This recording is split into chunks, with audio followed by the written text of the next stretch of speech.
While researching poisoner Anna Marie Hahn, I came across another newspaper article that caught my eye. It mentioned a note that was found after being tossed out of a car window and that it might be connected to a missing girl. This is her story, or at least part of her story. On July 23, 1937, 13-year-old Elizabeth Ann Hodgkinson disappeared from her family's Boston home in Hyde Park. She'd taken $100, a little over $2,200 today, from her own bank account and then left a note letting her parents know that she was going to hitchhike to Mexico. Elizabeth was the daughter of William and Mrs. William Hodgkinson because women didn't have first names back then. They were just named after whatever man they'd attached themselves to. The news of her being missing wasn't published until the 26th of July, and then it was just a short blip on page 6 in the Boston Globe that read, quote, Elizabeth Hodgkinson, 13, daughter of Mr. and Mrs. William J. Hodgkinson of 68 Neponset Avenue, has been missing from her home since last Friday. The parents believe that she might have gone to relatives in Arizona, Connecticut, or New York. Her father is a police officer attached to the Back Bay station, end quote. So Elizabeth's father was a Boston policeman, and her mother was the wife of a Boston policeman. On the 29th of July, a Dedham businessman told police that he was sure as shootin' he'd spotted Elizabeth in a large trailer truck heading west out of Springfield, Massachusetts. At the same time, well, probably not exactly the same time of day, but within the same 24 hours or so, officials of the Eastern Steamship Lines told the police that they'd seen a girl who matched Elizabeth's description on a steamer headed towards New York. New York police were asked to check the ship on its arrival, but no Elizabeth turned up. In the beginning of August, an aunt of Elizabeth's, even less named than Mrs. William, told the family she believed that Elizabeth was on her way to Cuba. It seems the sister to Mrs. William had heard that a shipload of girls had been shipped to Cuba. And this is when the feds got involved, or G-men as they liked to be called back in the day. Mrs. William's sister didn't say where she'd heard such a rumor, nor why she thought that Elizabeth was sailing to the land of cigars and men with questionable beards, but I'll bet it was because Aunt Anonymous believed all the conspiracy theories in her day. At the time the feds were out tracking down who started the rumor about the ship, there were 5 other girls that were missing in Massachusetts, which seems to have been a large number of missing for the time. They were all between the ages of 13 to 16. Maybe the feds thought that Elizabeth had started her own gang of runaways, and they were on their way to New York, Mexico, and Cuba simultaneously. Or maybe that note that was left was just a ruse by clever little Elizabeth, and she'd actually joined the carnival and was now the jolly dancing monkey girl, even though she looked nothing like a monkey, but I'll bet she could dance her socks off. On August 17th, the plot thickened, or at least got to the consistency of warm pudding. A note was seen fluttering out of a window of a Massachusetts vehicle and was picked up by a highway construction foreman. The note was picked up, not the car. It read, "Call police, they have kidnapped me and I can't get away."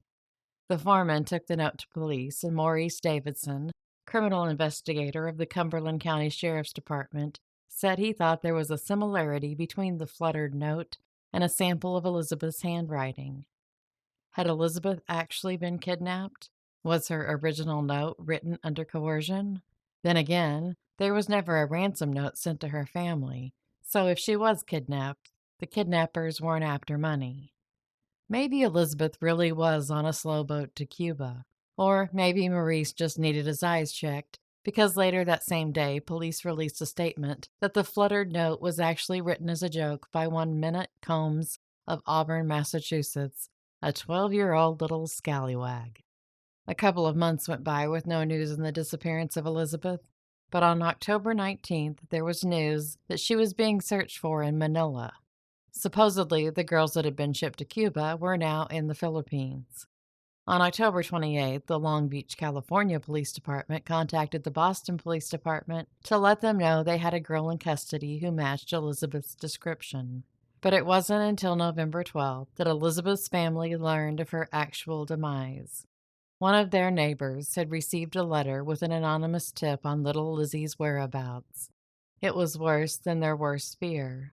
Elizabeth was still alive, but she was working in New York City as a domestic. as in a housemaid. Can you even imagine? According to Elizabeth, she'd run away to see the sights, and once the $100 she'd taken with her was spent, she had to get a job. She said she was afraid to return home on fear of being reprimanded. She'd taken her job under an assumed name, but none of the articles I read told what it was. I'll bet it was something like Lola Saucy Pants McGee. Settled back at home, Elizabeth returned to school and life went on as usual. I did wonder what had happened to Elizabeth, and the only thing I found so far is that by the time her father died in 1951, she'd gotten married to someone with the last name Smith and had 2 children, William and Cheryl. She and her children lived in Pensacola, Florida, and her mother had moved down there with her after her father died. It turns out her mother actually did have a name, too. She was Martha Elizabeth Martin Hodgkinson.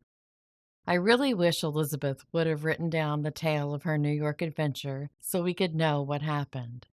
Was there ever a time when she had to sleep on the streets? How did she survive? Did she genuinely fear being reprimanded by her parents? Or was she just living her best life, dusting the tchotchkes of an unnamed New York family?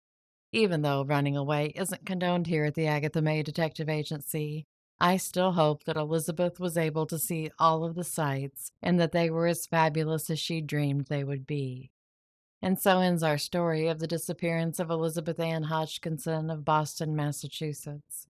I think the most unbelievable thing about the entire tale is that in this photo of Elizabeth, she was only 14 years old.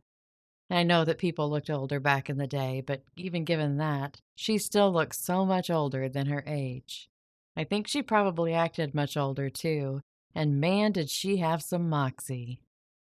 Thanks so much for joining me. Until next time, stay safe, be happy, and get out there and go see the sights.